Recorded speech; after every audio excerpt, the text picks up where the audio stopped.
बोलो सतगुरुदेव की जय। बंदी छोड़ कबीर साहेब की जय।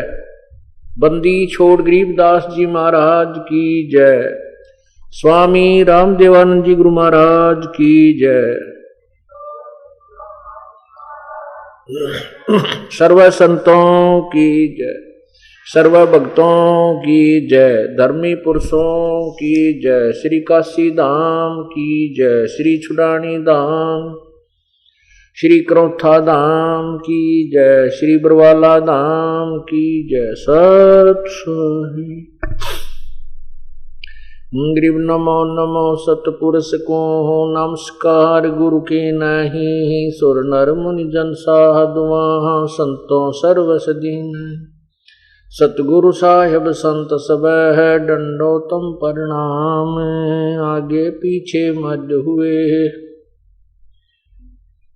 नर आकार निर्विषम काल जाल वै वंदनम। निर्लेपम निज नीर गुणम अकल अनुबे सोन धुनम। सोहम सुरति समापतम सकल समाना नीरत लह। उज्ज्वल हिरंबर हरदमम बेपरवाह था है। वार पार नहीं मध्य तम ग्रीब जो सुमर सिद्ध होई। गणनायक गलताना करो अनुग्रह सोई। आदि गणेश मनाऊं गणनायक देवन देवा। चरण कमल लो लाऊं आद्य अंत करूं सेवा। परम शक्ति संगीतम अवगत गुण अतीतम। सत्पुरुष निर्मोही जगदम्बा जगदीशम। मंगल रूप मुरारी तन मन अर्पों शीशम। स्वर नर मुनि जन ध्यावे ब्रह्मा विष्णु महेशा। शेष से सुमुख गावे पूजय आज गणेशा। इंद्र कुबेर सरीखा वरुण धर्म रह जावे।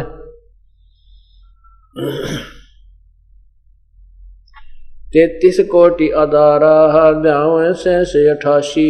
उतरे बहुजल पारा कट है यम की फांसी। 33 कोटि अदारा उतरे भव जल पारा कट है उनकी फांसी। सत साही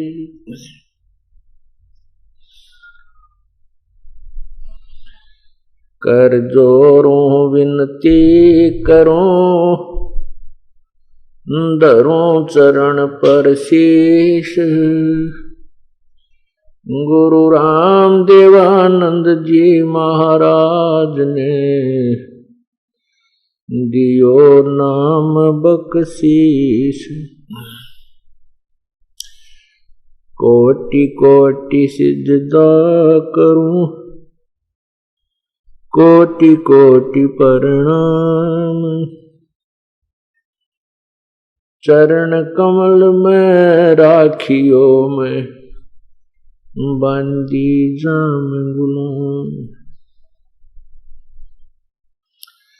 अवगुण किए तो बहुत किए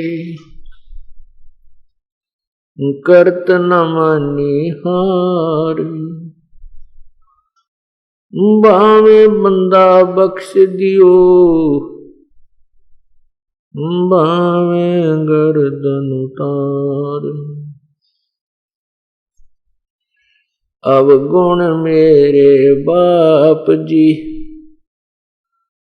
बख्शो गरीब निवाज। जो मैं पूत कपूत हूँ वर पिता को लाजे। मैं अपराधी जन्म का नक्सक बरे विकार। तुम दाता दुखे वंजना मेरी करो सवार।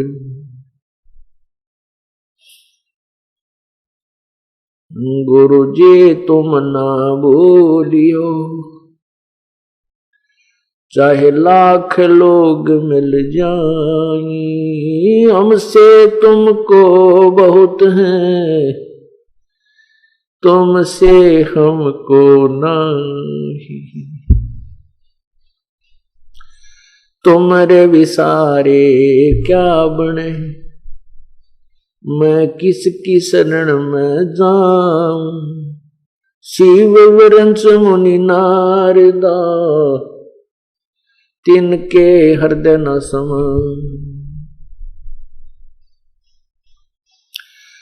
बंदी छोड़ दयाल जी, तुम तक हमारी दौड़।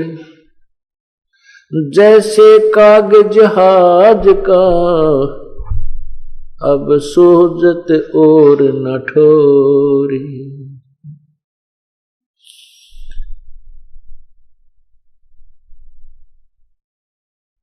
गुरु बिन माला फेरते,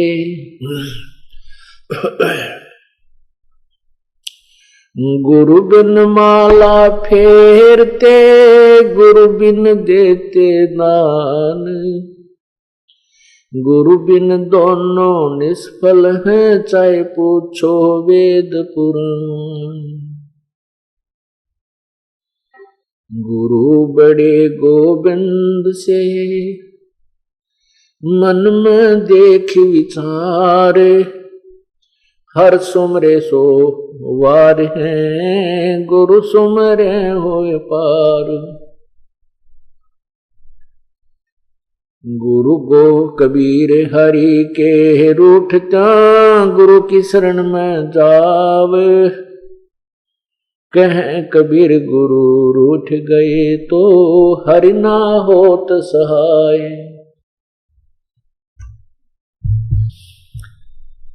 गुरु गोविंद दोनों खड़े, किसके लागू पाए।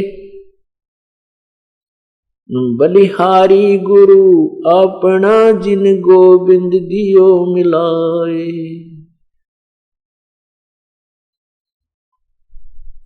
राम कृष्ण से कौन बड़ो, उन्हों भी गुरु कीन। तीन लोक के वेधनी, गुरु आग आदीन। गुरु बिन काहुन पावा ज्ञाना, जो थो था उस छड़े किसाना।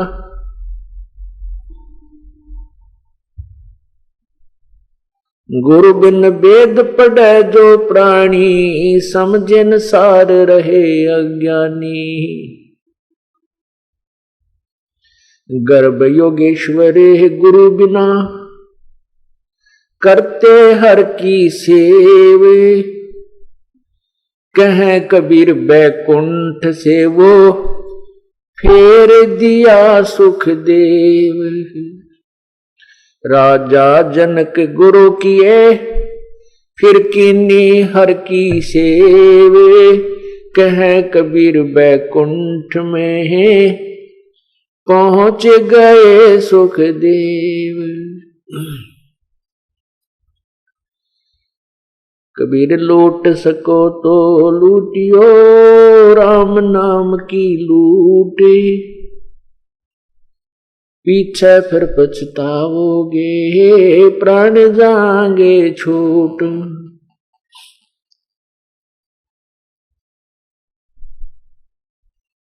जिन हर की चोरी करी, और गए राम गुण भूल। ते बदना बागुल किए, रहे उर्द मुख झूल। पृथ्वी पति चकवे गए, जिनके चक्र चलंत। भाई रावण सरीखे कौन गिने हैं, अशोक अनंत।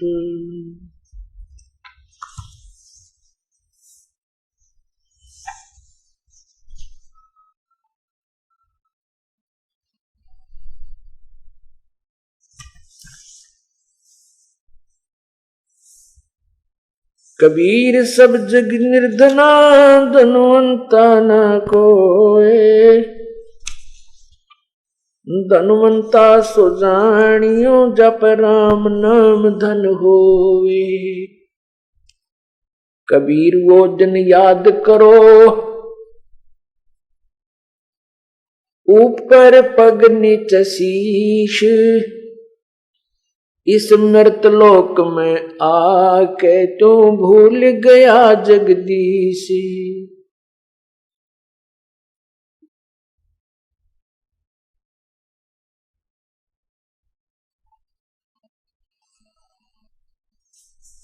उधर बीच तो कूदिया,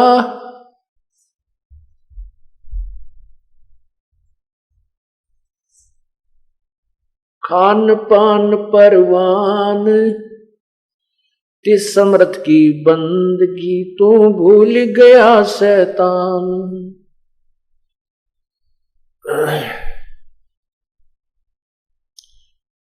परमात्मा पूर्ण ब्रह्म सारी सृष्टि के रचनहार कुल मालिक कबीर परमेश्वर की असीम कृपा से ऐसे शुभ समागम इस भूमंडल पर होते हैं। भक्ति मुक्ति के दाता सतगुरु भटकत प्राणी फिरंदा, उस साहिब के हुक्म बिना नहीं तरवर पात हिलंदा। उस साहिब, उस परमात्मा, हमने इस बात की ओर विशेष ध्यान देना चाहिए क्योंकि हम आप सभी स्टूडेंट्स, आप सभी विद्यार्थी अर्थात योगी भक्त, आप उस विद्यालय में प्रवेश पा चुके हो जो तत्व ज्ञान का संदेश देता है, जो पूर्ण मोक्ष का अधिकारी बनाता है। इसके लिए परमेश्वर की एक एक पंक्ति का बहुत गूढ़ रहस्य होता है। अब परमात्मा के विषय में आदरणीय गरीबदास साहिब जी ने बताया है कि उस साहिब के भक्ति मुक्ति के दाता सतगुरु, भक्ति और मुक्ति, क्योंकि प्रथम भक्ति मिलती है और भक्ति के बाद ही मोक्ष होता है। जैसे बच्चे पहले शिक्षा ग्रहण करते हैं, शिक्षा के बाद फिर सर्विस प्राप्त होती है, सेवा प्राप्त होती है, नौकर लग सकता है। कह रहे हैं कि भक्ति मुक्ति के दाता सतगुरु भटकत प्राणी फिरंदा, उस साहिब के हुक्म बिना नहीं तरवर पात हिलंदा। परमात्मा, अब वो साहिब क्यों कहा? इससे सिद्ध है कि साहिब माने प्रभु, परमात्मा। इससे सिद्ध है कि और भी परमात्मा है, उनसे एक और अलग भगवान है जिसकी तरफ संकेत किया जा रहा है। नहीं तो सीधा भी बोल सकते थे साहिब के हुक्म बिना नितरवर पात हिलंदा, उस साहिब, क्योंकि इसका महत्व इसलिए है, हमारे सदग्रंथों में एक विशेष विवेचन है। जैसे पवित्र गीता जी अध्याय नंबर 7 के श्लोक 29 में गीता ज्ञानदाता प्रभु ने कहा है कि अर्जुन, जब तुझे जो मैं ये ज्ञान गीता शास्त्र तुझे सुना रहा हूं, जो व्यक्ति इसको आधार मानकर तत्वदर्शी संत की तलाश कर लेता है, जिसकी तरफ मैंने अध्याय नंबर 4 के श्लोक 34 में कहा है, उसके आधार से जब वो तत्वदर्शी संत से मिल लेता है, उसके पश्चात उसको, जिस व्यक्ति को पूरा आध्यात्मिक ज्ञान हो जाता है और सभी आध्यात्मिक कर्मों से वो परिचित हो जाता है और मुझसे भी परिचित हो जाता है, मैं कौन हूं, फिर और उस परमात्मा से भी परिचित हो जाता है, तत्परम से, तब वो प्राणी यहां इस संसार की किसी भी वस्तु की इच्छा नहीं रखता। वो केवल मोक्ष ही मांगता है, जन्म और मृत्यु से छुटकारे की ही प्रार्थना करता रहता है। गीता जी अध्याय नंबर 7 के 29वें श्लोक में ये विवरण है जो अभी आपको सुनाया। और गीता जी में कुल 7वें अध्याय के 30 श्लोक हैं। ये समाप्त हुआ। उसके बाद 8वें अध्याय के प्रथम श्लोक में ही अर्जुन ने क्वेश्चन कर दिया कि हे परमात्मा, जिस तत्ब्रह्म के विषय में आपने अभी 7वें अध्याय के 29वें श्लोक में कहा है कि उस परमात्मा को जानने के पश्चात और मेरे द्वारा दिए गए ज्ञान के ऊपर आश्रित हो जाने के पश्चात जिसको तत्व ज्ञान प्राप्त हो जाता है, वो सभी आत्मिक ज्ञान से परिचित हो जाता है, उसके पश्चात वो जन्म मृत्यु से ही छूटने की चेष्टा करता है, यहाँ की किसी वस्तु की इच्छा नहीं करता। वो तत्ब्रह्म कौन है? कौन है वो परमात्मा? 8वें अध्याय के 3रे मंत्र में श्लोक में गीता ज्ञान दाता ने उस परमात्मा के विषय, उस साहेब के विषय बताया है। वो परम अक्षर ब्रह्म है। 3 परमात्मा गीता जी के अध्याय नंबर 15 के मंत्र 16 और 17 में क्लियर कर रखे हैं। उनमें स्पष्ट है, एक क्षर पुरुष, एक अक्षर पुरुष। क्षर पुरुष होता है, क्षर ब्रह्म भी कहते हैं उसको, एक अक्षर ब्रह्म भी कहते हैं। क्षर पुरुष कहो, उसको क्षर ब्रह्म कहो। पुरुष माने ब्रह्म माने एक ही अर्थ होता, साहेब कहो।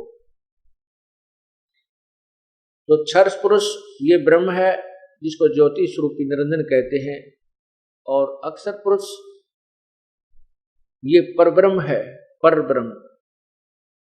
अक्षर ब्रह्म भी कहते हैं इसको, अक्षर ब्रह्म। और तीसरा है परम अक्षर ब्रह्म, परम अक्षर पुरुष।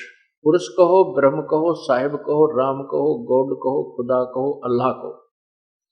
अब ब्रह्म माने भगवान होता है, प्रभु होता है, इसलिए परब्रह्म बोलना, कहना पड़ा कि ये जो ब्रह्म यहाँ प्रचलित है, जिस प्रभु से यहाँ के ऋषि महर्षि परिचित रहे हैं, उससे अलग एक और प्रभु है, उसको परब्रह्म कहा। उस परब्रह्म से भी अन्य और परमात्मा है जो फुल फ्लेज गॉड है, वो कंप्लीट गॉड है, ऑलमाइटी गॉड, जिसको सर्वशक्तिमान प्रभु कहते हैं, वो परम अक्षर ब्रह्म है। तो वही परम अक्षर ब्रह्म अर्थात पूर्ण परमात्मा, पूर्ण ब्रह्म, उसके विषय में बताया है कि वो परम अक्षर ब्रह्म है और उसी की भक्ति से इस जीव का पूर्ण मोक्ष होता है। जैसे गीता ज्ञान दाता ने स्वयं कहा है 18वें अध्याय के 62वें श्लोक में कि हे अर्जुन, तो सर्वभाव से उस परमात्मा की शरण में जा, जिसकी कृपा से तू परम शांति और शाश्वत स्थान अर्थात सत्य लोक को प्राप्त होगा।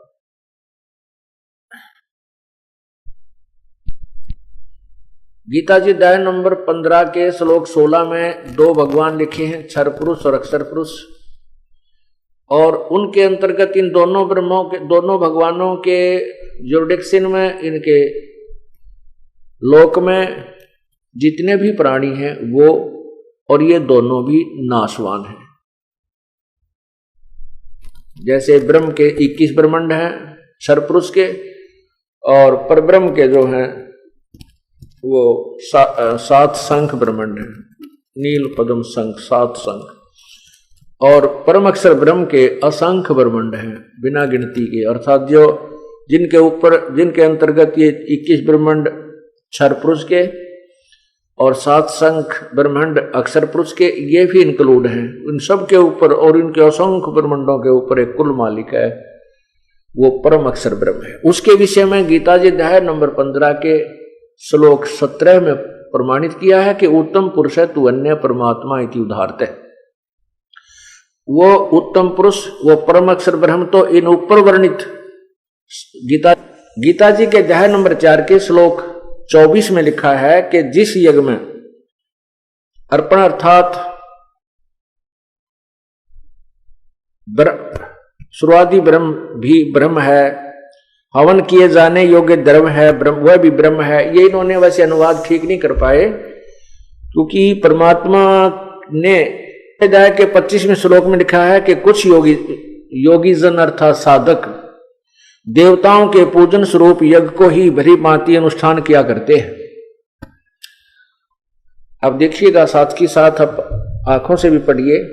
ये है श्रीमद् भगवत गीता और गीता प्रेस गुरु से प्रकाशित है, अध्याय नंबर 4 और इसके श्लोक 25 से यहां लिखा है कि दूसरे योगी जन, कुछ तो ये आपने पहले पढ़ा कि कुछ कुछ कहते हैं, कुछ कुछ कहते हैं। दूसरे योगी जन देवताओं के पूजन रूप यज्ञ का ही भली भांति अनुष्ठान किया करते हैं। अन्य योगी जन परब्रह्म परमात्मा रूप अग्नि में अभेद दर्शन रूप यज्ञ के द्वारा ही आत्म रूप यज्ञ का हवन किया करते हैं। अब ये देखिएगा, अन्य योगी जन श्रोत्रादि समस्त इंद्रियों को संयम अग्नि में हवन किया करते हैं। दूसरे योगी जन शब्द आदि समस्त विषयों को इंद्रिय रूप अग्नि में हवन किया करते हैं। दूसरे योगी जन इंद्रियों के संपूर्ण क्रियाओं को, प्राणों की समस्त क्रियाओं को ज्ञान से प्रकाशित आत्म संयम योग रूप अग्नि में हवन किया करते हैं। कई साधक, कई पुरुष द्रव्य संबंधी यज्ञ करने वाले हैं, कितने ही तपस्या रूप यज्ञ करने वाले हैं। दूसरे कितने ही योग रूप यज्ञ करने वाले हैं, कितने ही करने वाले हैं।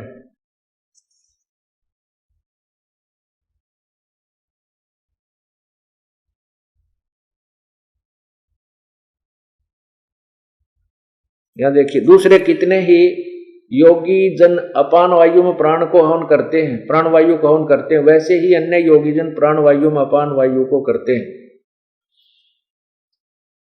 अन्य कितने ही नियमित आहार करने वाले प्राणायाम पुरुष प्राण और अपान गति को रोककर प्राणों की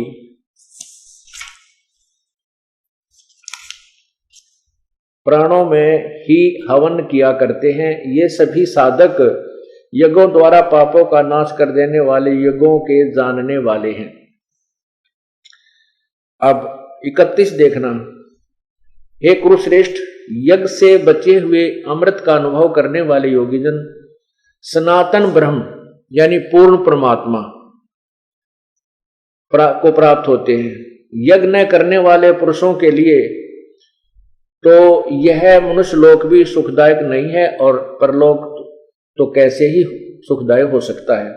अब 32 में कमाल किया है, जो दास आपको एक क्योंकि अन्य रहस्य देना चाहता है। अब आप काफी दिन से सुनते हुए आ रहे हो गीता जी को, बहुत आसानी से समझ जाएंगे। 32 में क्या किया है, कहा है एवं बहुविधा यज्ञा वितता ब्रह्मणे मुखे। अब ये ध्यान से देखने वाली बात है कि इसमें क्या लिखा है गीता जी में कि एवं इस प्रकार बहुविधा यज्ञा वितता ब्रह्मणे मुखे कर्मजान विदितान सर्वान एवं ज्ञात्वा विमोक्ष से। इन्होंने क्या लिखा है कि इस प्रकार, ये देखना, इस प्रकार, ये 32वां मंत्र है, श्लोक है। इस प्रकार बहुत तरह के यज्ञ, ये ब्रह्मणे का अर्थ है ना, वेद की वाणी लिख दी। यहां देखना, ब्रह्मणे का अर्थ होता है पूर्ण परमात्मा। अब मैं आपको यही दिखाता हूं, अध्याय नंबर 17 के मंत्र 23 में इस ब्रह्मणे का अर्थ ही हमने क्लियर करना है, तब इस तत्व ज्ञान को हम समझ सकेंगे। ये देखना, ये अध्याय नंबर 17 है गीता जी का और यहां ये 23 मंत्र है। इसमें क्या लिखा है कि ओम तत्सत इति निर्देशः ब्रह्मणः त्रिविध समर्थः।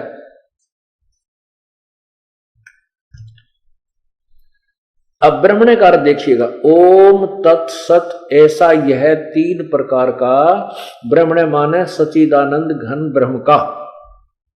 ब्रह्मणे का अर्थ देखिएगा, हमने अपनी तरफ से कुछ नहीं लेना, इन महापुरुषों के द्वारा किए अनुवादों को ही, अर्थों को ही यथार्थ स्थान पर रखना है, जिससे अनुवाद सही बन जाएगा। ये देखिएगा, ब्रह्मणे माने सच्चिदानंद घन ब्रह्म, अर्थात गीता ज्ञान दाता से कोई और परमात्मा है, गीता ज्ञान दाता से अन्य परम है। तो अब ब्रह्मणे यहां देखो, एवं एवं बहुविधा यज्ञा विहिता च ब्रह्मणे मुखे, मुखे माने मुख से, मुख के द्वारा, और ब्रह्मणे माने सच्चिदानंद घन ब्रह्म के द्वारा। इस प्रकार कहते हैं जो ऊपर मैंने वर्णन की है, ये भी इस प्रकार के अनुष्ठान भी और अन्य भी उस पूर्ण परमात्मा के मुख कमल से उच्चारित हुए हैं। यानी पूर्ण परमात्मा ने उस ब्रह्मणे माने सच्चिदानंद घन ब्रह्म के, मुखे माने मुख से, मुख के द्वारा बहुत प्रकार के यज्ञ माने धार्मिक अनुष्ठानों की जानकारी, यानी भक्ति विधि बहुत प्रकार की उस परमात्मा, उस पूर्ण परमात्मा ने अपने मुख से आकर के अवर्णित किया हुआ है। और उन सब कर्मों को तू जानकर मोक्ष को प्राप्त होगा, इसका ये अर्थ बनता है। इन्होंने क्या लिखा है, अनुवाद गलत कर दिया इन्होंने। इस प्रकार बहुत तरह के यज्ञ, इन्होंने ब्रह्मणे का अर्थ वेद लिख दिया। वेद की मुखे माने वाणी में। अब इसका ये अर्थ है कि परमात्मा पूर्ण ब्रह्म परमात्मा ने ब्रह्मणे मुखे, पूर्ण परमात्मा के मुखारविंद से उच्चारित तत्व ज्ञान रूपी उस मुख्य ज्ञान में उस प्रभु ने, पूर्ण परमात्मा ने सब प्रकार के, यानी सब प्रकार के जो भक्ति विधि का वर्णन किया हुआ है। अब 33 और 34 में निर्णय होता है कि उस ज्ञान को जो उस पूर्ण परमात्मा ने अपने मुख कमल से बोला है, अर्थात वो सब संवेद कबीर वाणी, उसकी उस ज्ञान को समझने के लिए तू तत्वदर्शी संतों की शरण में जा। अपना लेवल का ज्ञान तो भगवान गीता ज्ञान दाता बोल ही रहा है, फिर वो कह रहा है कि कुछ लोग तो ऐसी साधना करते हैं, कुछ देवताओं की पूजा करते हैं, कोई प्राणापान को ही या प्राणायाम से ही मोक्ष मानते हैं, कोई तप से ही मोक्ष मानते हैं। नहीं, कहते हैं उस पूर्ण परमात्मा के मुखे, यानी मुख्य ज्ञान में, यानी उस पूर्ण परमात्मा के मुखारविंद से उच्चारित उस मुख्य ज्ञान में, अर्थात उस तत्व ज्ञान में उस परमात्मा ने बहुत सी जो ऐसे विधि बताई है जो आपको करने से ही सफल होती है, आपको करनी पड़ेगी। तो उसके विषय में 33 में क्या लिखा है ये देखिएगा। अब 32 में इन्होंने अनुवाद गलत किया है। इसमें लिखा है कि इस प्रकार और भी बहुत तरह के यज्ञ वेद की वाणी में, ब्रह्मणे का अर्थ होता परमात्मा की अमृत वाणी में, ये लिखना था उस मुख्य वाणी में। ये देखिए मुखे माने मुख्य ज्ञान में, परमात्मा के द्वारा वर्णित मुख्य ज्ञान में विस्तार से कहे गए हैं, यानी गीता में नहीं है, वो अलग है। उन सब को तो ये कर्म जान, शारीरिक क्रिया द्वारा संपन्न होने वाले जान, यानी वो काम, यानी अपने कर्म से ही बनते हैं, कर्म योग से। इस प्रकार तत्व से जानकर उनके अनुष्ठान द्वारा कर्म बंधन से सर्वथा मुक्त हो जाएगा। उसको उनको जानकर तो मुक्त हो जाएगा, बस इतनी सी बात है। अब 33 देखो। हे अर्जुन, परंतम अर्जुन, दर्व ज्ञान यज्ञ की अपेक्षा ज्ञान यज्ञ अत्यंत श्रेष्ठ है। यावन मात्र संपूर्ण कर्म ज्ञान में समाप्त हो जाते हैं। ओए होए, अब क्या बताया है कि दर्व ज्ञान से, दर्व यज्ञ से, दर्व यज्ञ माने जैसे आप बिना ज्ञान समझे किधर भंडारा करवा देते हो, कहीं पर जाकर के आप कोई और कार्य दान दून कर देते हो धन से, कहते ऐसे दान करने की अपेक्षा तू ज्ञान को समझ, उस पूर्ण परमात्मा के द्वारा दिए गए उस तत्व ज्ञान को समझ। उस ज्ञान दर्व यज्ञ की अपेक्षा ज्ञान यज्ञ, अब ये तत्व ज्ञान रूपी जो सत्संग आपको सुना जा रहा है, ये ज्ञान यज्ञ है।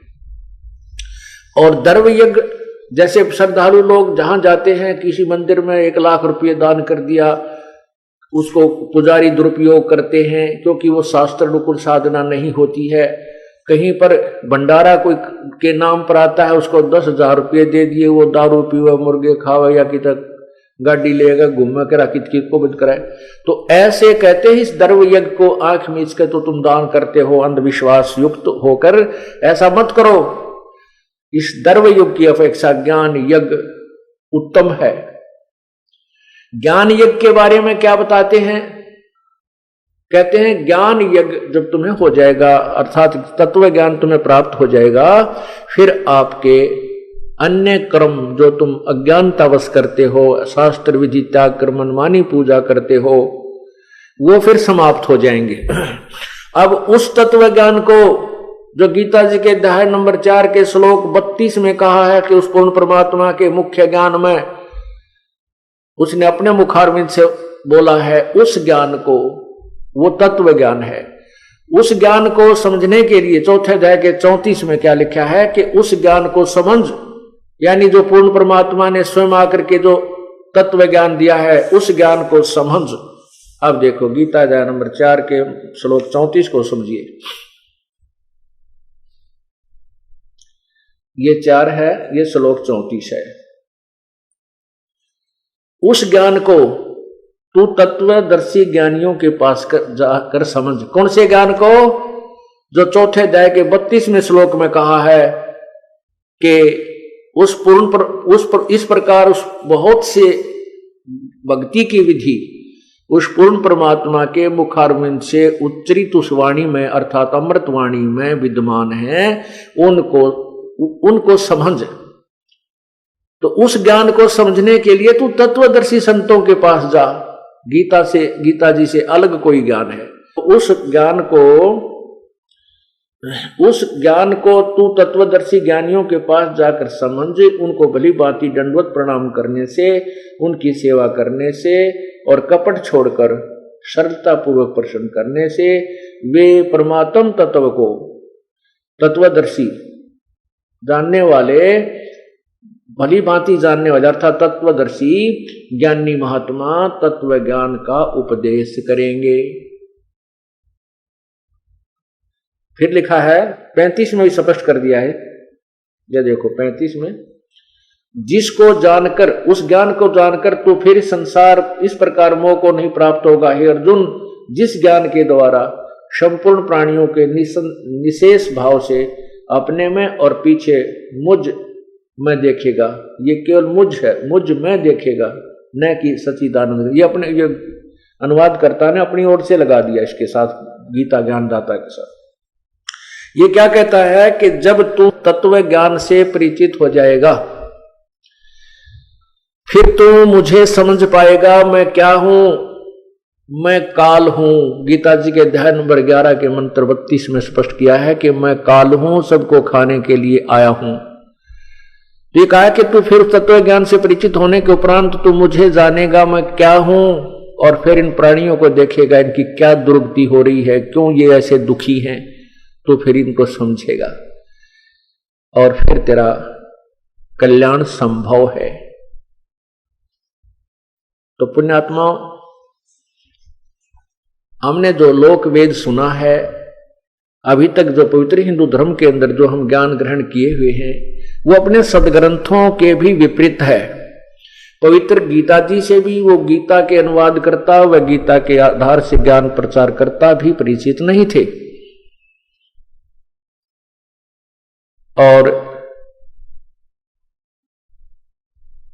उन्होंने हमारे को केवल अपनी मनगढ़ंत कहानियां सुना करके व्यवस्थित किया हुआ था, हमारे को सेट कर रखा था। अब उस तत्व ज्ञान को आपके समक्ष खोला जा रहा है, इसलिए इस तत्व ज्ञान से परिचित होने के उपरांत आप कभी विचलित नहीं हो पाओगे। आपकी कई पीढ़ी तक का ये मार्ग ऐसा बन जाएगा कि वो बच्चे परमात्मा को प्राप्त करेंगे। वो बहुत ही पुण्यकर्मी प्राणी परमात्मा आपके घरों में भेजेगा। ये उनके संस्कार टाल देगा जो बच्चे आपके भाग्य में दुखदाई थे। कुछ बच्चे होते हैं, जैसे उत्पन्न हो गया बालक, और वो बच्चा बड़ा होकर के डाकू बन गया। माता पिता भी दुखी, क्योंकि माता पिता का कितना ही बुरा बेटा हो जाए, बेटी हो जाए, माता पिता उससे दूर नहीं हो सकते, उसकी आत्मा फंसी रहती है। वो लड़का भी दुखी होता है और माता पिता भी दुखी रहते हैं। अब वो परमात्मा क्या करेगा? पुण्यात्माओं, ये तत्व ज्ञान है, प्रभु के नियम से आप परिचित हो जाइए, तभी ये शंका और आपकी समस्या मिटेगी। अब क्या होता है कि एक भक्त के यहां पुत्र हुआ। वो पुत्र 1 वर्ष का होकर मृत्यु को प्राप्त हो गया और 20-30 हजार रुपए उसके उपचार में भी लग गए। वो परिवार पूर्ण रूप से परिचित हो चुका था, भगवान पर विश्वास था, कबीर परमेश्वर पर, वो डगमग नहीं हुए। उनके दिल में यह नहीं आया कि हमने उपदेश ले रखा और हमारा पुत्र उत्पन्न हुआ और यही मृत्यु को प्राप्त हुआ, क्योंकि वो इस ज्ञान को कई बार सुन चुके थे जो दास बार बार सुनाता है। उनको क्या हुआ कि परमात्मा की कृपा हुई, 10 महीने के उस लड़के की मृत्यु के 10 महीने के उपरांत फिर पुत्र हुआ। अब बेशक से वो पुत्र की मृत्यु हो गई थी और माता को ज्ञान भी था, पिता को भी ज्ञान था, लेकिन उसका मोह जल्दी से नहीं छूटता। मां बहुत रोया करती थी, उसको याद भी करती थी, लेकिन विश्वास परमात्मा पर यह था कि भगवान जो करता है वो गलत नहीं करता। हमारे प्रभु ने जब ये मंजूर था तो ये हमारे लिए गलत नहीं हो सकता, लेकिन मेरे बस की बात नहीं कि मैं बेटे के मोह को भुला सकूं। तो उस लड़की को एक दिन वो बालक स्वप्न में दिखाई दिया, छोटा सा। देखते ही देखते वो 16-17 साल का हो गया, 18 वर्ष का, 18-19 वर्ष की उम्र का दिखाई दिया और अपना बैग उठा करके चलने लगा। माता, मैंने इस उम्र में मरना था और मेरी शादी भी हो जानी थी। ये परमात्मा ने मेरे ऊपर, आपके ऊपर मेहर की है। मेरा और आपका ऐसा संस्कार था कोई पिछले जन्म जन्मांतर का कि मैंने तुम्हें एक अधिक पीड़ा देनी थी, और उस परमात्मा ने ये हमारा संस्कार काट दिया थोड़े से में। उसके बाद उस मां का रोना भी बंद हो गया। उसने खुद आकर के उस बहन ने बताया, जी ऐसे ऐसे वो लड़का मुझे दिखाई दिया। पर ज्ञान तो हम पहले भी सुनते थे, विश्वास भी था, लेकिन और दृढ़ विश्वास हो गया, और जो ममता मुझे सता रही थी वह भी खत्म होगी। तो परमात्मा आपको ऐसी कोई घटना हो भी जाती है तो घबराना नहीं चाहिए, क्योंकि राज्य क्रमता राम की रजा धरे जो शीस, दास गरीब दरस परस तीन भेंटे जगदीश। यदि वो बहन उससे विचलित हो जाती और रास्ता छोड़ देती, वो रोग तक काट दिया था परमात्मा ने, संस्कार तो चेंज कर ही दिया था, वो तो दयालु है, फिर नहीं देते उस दुख को, लेकिन और दुख बहुत हो जाते हैं। हमारे जन्म जन्मांतर के ना जाने कितने पाप इकट्ठे हुए पड़े हैं, संचित रखे हैं भगवान के दरबार में, और इस जीवन में भगवान से दूर होने के बाद फिर हम निरे पाप करेंगे। अच्छा काम कौन सा कर सकते हैं, क्योंकि शास्त्र विधि को त्याग कर जो मनमानी पूजा करते हैं वो भी गलत है, वो भी पाप है। गीता जी के अध्याय नंबर 16 के मंत्र 23 में स्पष्ट किया है। तो और हम धर्म को ही हम अच्छा मानते हैं, वो धार्मिक कर्म भी हम विधि अनुसार नहीं करने से दोषी होते हैं। तो फिर कैसे दोषी होते हैं? 100 वर्ष तो सतगुर पूजा, एक दिन आन उपासी, वो अपराधी आत्मा फिर पड़े काल की फांसी। 100 वर्ष तो सतगुरु अपने गुरुदेव के आधार से आप पूजा कर लीजिए, और एक दिन आन उपासना कर लीजिए, शास्त्र विधि को त्याग कर मनमानी पूजा कीजिए। उसके विषय में कहा है कि वो इतना अपराध है कि वो अपराधी आत्मा फिर पड़े काल की फांसी। होय होय। तो इसलिए परमात्मा के चरणों में आने के बाद हमारे पुण्य ही पुण्य बनते हैं, जो पाप भी बनते हैं। तो हम सिमरन सेवा आरती सुबह शाम आरती करते हैं, मंत्र करते हैं, तो उसको धो लेते हैं। जैसे कपड़ा दिन में प्रयोग करने से मैला हो जाता है, तो सुबह साबुन और पानी से उसको साफ करके धो के सुखा देते हैं, वो निर्मल रहता है। और जिस कपड़े पर मैल ही मैल लगते रहे, साबुन पानी का योग नहीं मिल सके, तो वो कितना काला हो जाता है, उसका स्वरूप भी बिगड़ जाता है, ये रंग भी नजर नहीं आता ये कैसे कलर का था। इसी प्रकार हम युगों युगों से इतने पाप इकट्ठे करके इतने मैले हो चुके हैं। अब परमात्मा के इस सत्संग रूपी जल से, इस तत्व ज्ञान रूपी जल में और सतनाम रूपी साबुन से हम इन्हें धोया करेंगे और निर्मल कर लेंगे, ताकि ये धनी को पसंद हो। इस प्रकार इस ज्ञान को हमने समझना है। तो राज्य क्रमता राम की रजा धरे जो शीस, उस परमात्मा की रजा में राजी रहे। चाहे हमने या वर्तमान में वो कितना ही नुकसान नजर आवे, चाहे हमने कितना ही बुरा होता नजर आता है, लेकिन परमात्मा के चरणों में आने के बाद हमारा बुरा हो ही नहीं सकता। हाँ, ये हमारी सोच है, बालक सोच है हमारी, हम उसको गलत मान लेते हैं। उसके लिए हमें इस ज्ञान को दृढ़ता के साथ स्वीकार करना होगा, तब हम परमात्मा प्राप्ति करेंगे। अब हम क्या बताना चाह रहे थे आपको कि जैसे हम सुना करते थे ब्रह्मा विष्णु महेश, ये सर्वशक्तिमान श्री विष्णु जी, श्री शिव जी, और फिर बहुत से उदाहरण भी सुना करते थे कि जैसे एक राक्षस था जो ना श्री विष्णु जी से मर रहा था। एक मधु और कैटब नाम के दो राक्षस थे। भगवान विष्णु ने 5000 वर्ष तक उनसे युद्ध किया। श्रीमद् देवी भागवत महापुराण 3 स्कंद में वर्णन है।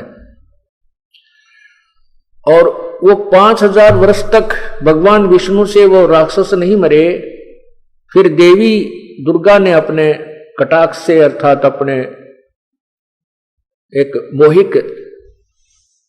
मोहित करने वाले अदा से, अंदाज से उनको अपनी तरफ आकर्षित किया। वो दूरदृष्टि से उस माता को, बहन को देखने लगे।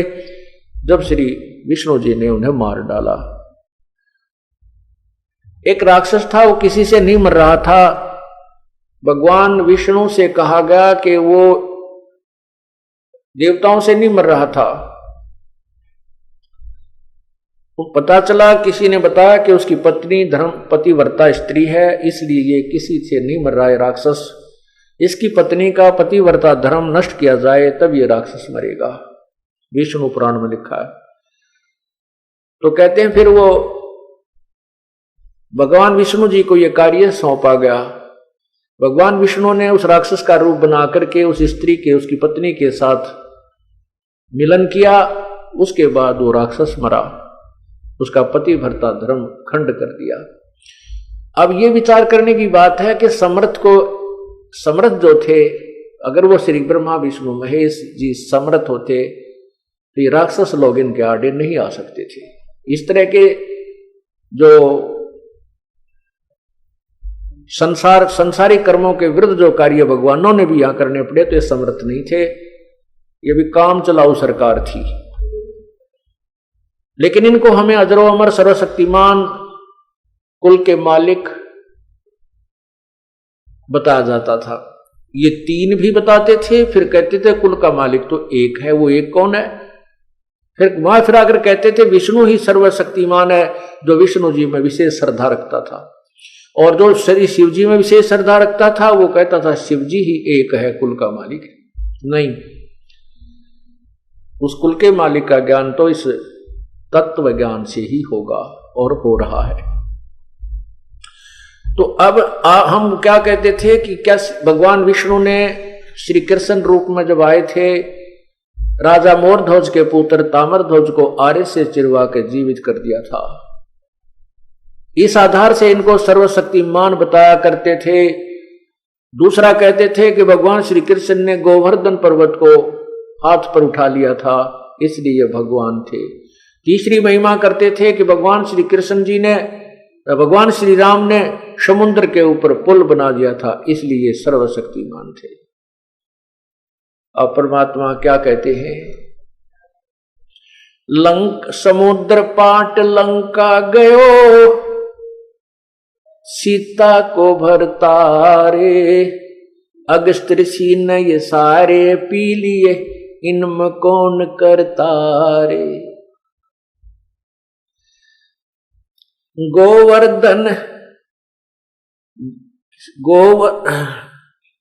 गोवर्धन श्री कृष्ण धारो द्रोण गिरी हनुमंते, और शेष नाग सब सृष्टि उठारा इनमें कौन भगवंते। कि जैसे आपके दंत कथा पौराणिक कथाओं में ये लिखा है, आप बोलते हो कि शेष नाग ने सभी ब्रह्मांडों को अपने सिर पर रखा हुआ है, उठा रखा है, और फिर तुम इस एक पत्थर को उठाने मात्र से, एक पहाड़ को उठाने मात्र से श्री कृष्ण जी को ही परमात्मा सर्वशक्तिमान मानते हो। तो हनुमान जी ने द्रोणागिरी पर्वत उठाया था, और शेष नाग फिर सारी पृथ्वी सृष्टि उठा रहा है, जिस पर पृथ्वी भी रखी है। तो अगर इस दृष्टिकोण से, इस आधार से तुम प्रभु मानते हो, तो इनमें कौन सा भगवान होया? शेष नाग भगवान हुआ, या श्री कृष्ण भगवान हुआ, या हनुमान जी भगवान हुए? परमात्मा क्या बताते हैं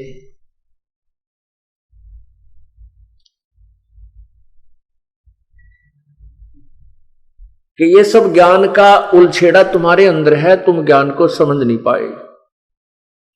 काटो बंधन विपत में, कठिन करो संग्राम, चिन्हो रे नर प्राणिया, वो गरुड़ बड़ो अकराम। है कितनी प्यारा निर्णय ज्ञान दे दिया परमात्मा ने समर्थता और असमर्थता का, कि जब भगवान श्री राम को तुम विष्णु अवतार और सर्वशक्तिमान मानते हो, जिस समय गरुड़ वो नाग फांस के अंदर, श्रीलंका के अंदर युद्ध के दौरान श्री रामचंद्र जी नाग फांस में आ गए थे, नागों ने इंसान को बांध लिया था। उस समय भगवान विवश हो चुके थे, दोनों हाथ नीचे को और बांध कर खड़े कर दिए गए थे, असहाय थे। तब गरुड़ से याचना की, गरुड़ ने आकर के उन नागों को काटा, और वो जब भगवान बंधन मुक्त हुए तो क्या बताते हैं? काटे बंधन विपत में, कठिन कियो संग्राम, चिन्हो रे नर प्राणिया, ये गरुड़ बड़ा अकराम। ये तुम्हारा राम बड़ा है या गरुड़ शक्तिशाली हुआ? अब जैसे प्रसंग चल रहा था कि श्री कृष्ण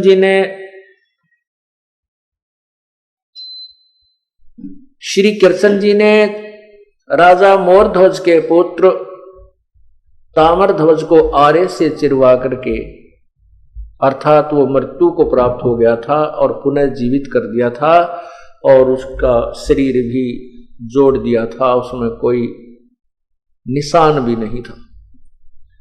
इतनी शक्ति ये भगवान रखते हैं, इसलिए इनको भी प्रभु की संज्ञा में लिया जाता है। लेकिन जैसे विचार कीजिए, प्रभु की परिभाषा से भी हम अभी तक परिचित नहीं थे। साब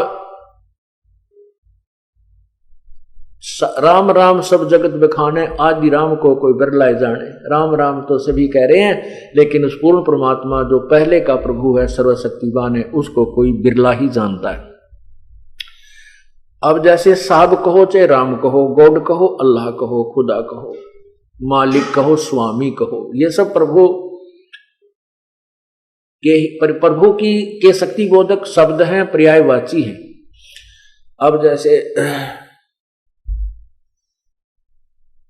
एक साहब तहसीलदार भी साहब कहलाता है, और एसडीएम भी साहब है, डीसी भी साहब कहा जाता है, कमिश्नर भी साहब है, मंत्री को भी मंत्री साहब बोलते हैं, मुख्यमंत्री को भी मुख्यमंत्री साहब बोलते हैं, प्रधानमंत्री साहब, राष्ट्रपति साहब, ये सभी साहब हैं।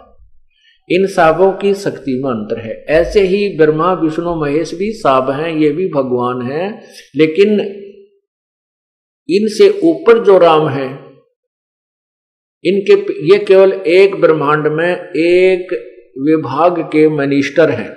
एक ब्रह्मांड में एक विभागीय मिनिस्टर है। जैसे ब्रह्मा जी रजोगुण विभाग का, विष्णु जी सतोगुण विभाग का, शिव जी तमोगुण विभाग के, और इनकी केवल 3 लोकों पर प्रभुता है, एक एक विभाग की। इस पृथ्वी लोक पर, स्वर्ग लोक पर, और नीचे एक पाताल लोक है, उस पाताल लोक पर। इस ब्रह्मांड में और भी बहुत से लोक हैं जहां पर इनकी प्रभुता नहीं है। और ये इनका पिताजी जो है ब्रह्म क्षर पुरुष ज्योति निरंजन, ये एक ब्रह्मांड में मुख्यमंत्री जानो। ऐसे ऐसे ना जाने कितने ब्रह्मांड हैं, उन सब का मालिक पूर्ण परमात्मा है, वो भी राम है। तो इन भगवानों में भी शक्ति है, क्योंकि प्रत्येक साब में शक्ति होती है, पावर है उसकी अपनी अपनी, उसका क्राइटेरिया होता है, उसकी भी अपनी जुरिडिक्शन सीमाएं विभाजित हैं। लेकिन पूर्ण परमात्मा की कोई सीमा नहीं, सबके ऊपर वो प्रभु होता है। ऐसे ही तो क्या बताते हैं कि ये भगवान श्री विष्णु जी अर्थात श्री कृष्ण जी ने ताम्र ध्वज को जीवित कर दिया, क्योंकि उसकी प्राण शेष थे, वही आयु शेष थी, उसका जीवन शेष रह रहा था। और अपने सगे भाणजे अभिमन्यु को, जो महाभारत के प्रथम दिन ही मृत्यु को प्राप्त हो गया था, भगवान श्री कृष्ण जीवित नहीं कर सके, जो सुभद्रा का पुत्र था।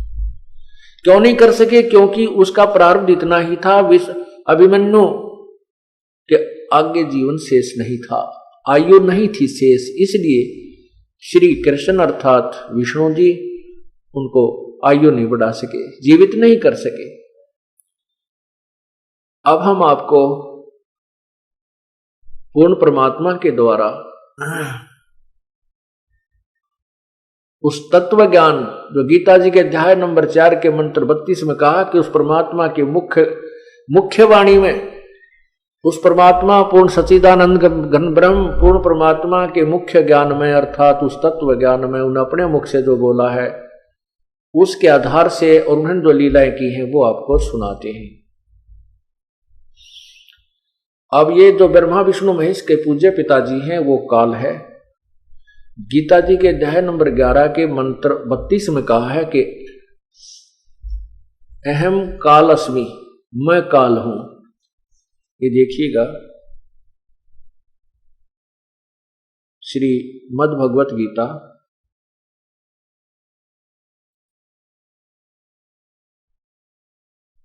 और इसके अध्याय नंबर 11 के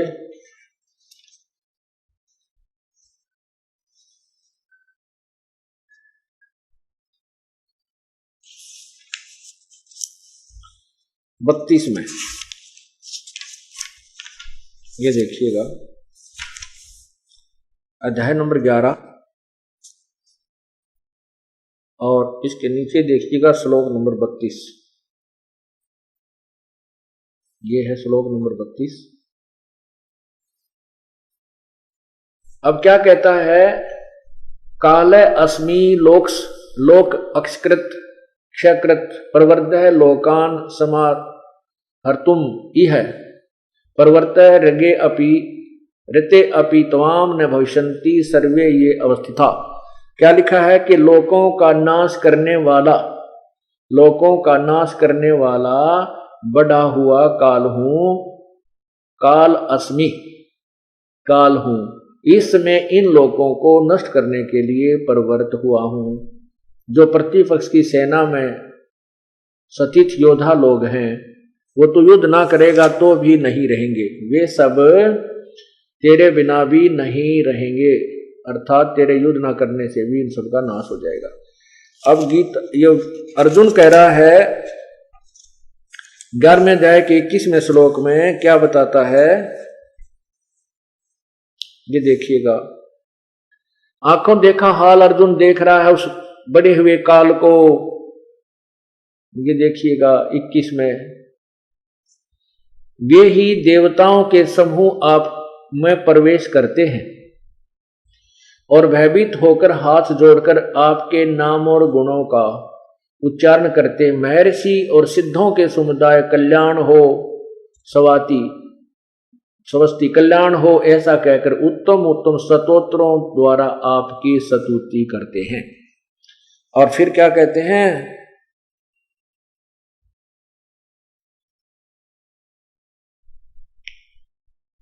अब क्या बताता है अर्जुन के हे परमात्मा, ये सिद्ध देवता ऋषि महर्षि,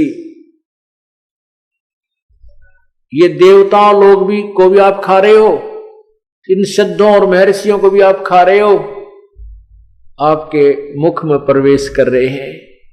तब ये कहता अर्जुन मैं तो काल हूं भाई, सबको खाने के लिए आया हूं, मैं नहीं छोड़ूं किसी को भी। तो कहने का भाव ये है, ये काल है, और ये काल डरे करतार से, जय जय जय जगदीश, जोरा जोड़ी झाड़ता पगरज डार सी से।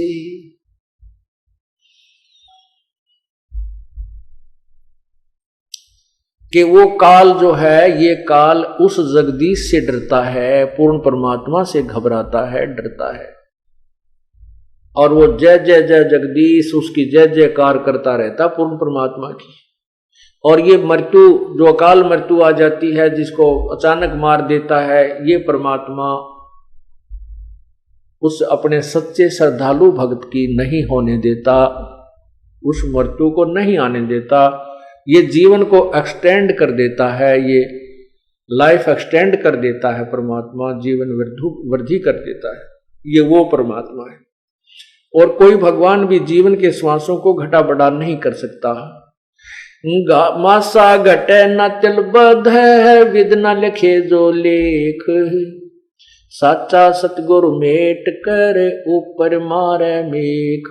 मेख मारे माने परमानेंटली खत्म कर देता है उस मृत्यु को। कर्म, बुरे कर्मों के संस्कारों को समाप्त करके साचा सतगुरु पूर्ण परमात्मा का जो संत है, उस प्रभु की शक्ति से ही उसको नष्ट कर देता है और बुरे संस्कार समाप्त कर देता है। मासा घटे न तिल बधे, विद ना लिखे जो लेख। जो संस्कारवश प्रारब्ध में जो भी आपके लिखे गए हैं संस्कार, जो आपके कर्मानुसार हैं, वो अन्य परमात्माओं की पूजा से, अन्य देवताओं की पूजा से समाप्त नहीं होते, उनमें कोई परिवर्तन नहीं होता। और सच्चा सतगुरु मिटा करके ऊपर मारे मेघ, अर्थात परमानेंटली उनको खत्म कर देता है। बुरे संस्कारों में को समाप्त करके शुभ संस्कार लिख देता है। शुभ संस्कार जैसे आपके बनवाए जा रहे हैं, कर्मों से होते हैं कि वो शुभ कर्म कर्मों से किए जाते हैं, शारीरिक क्रियाओं से होते हैं। ये सब शारीरिक क्रियाएं हैं, जबान से, श्वास से, हाथ से, सेवा से, सिमरण से, दान से, ये सब क्रियाओं से वो करा के फिर आपके शुभ कर्मों को लिख देता है, अशुभ को नष्ट कर देता है। ये पूर्ण परमात्मा में शक्ति है। और ये क्या कहता है,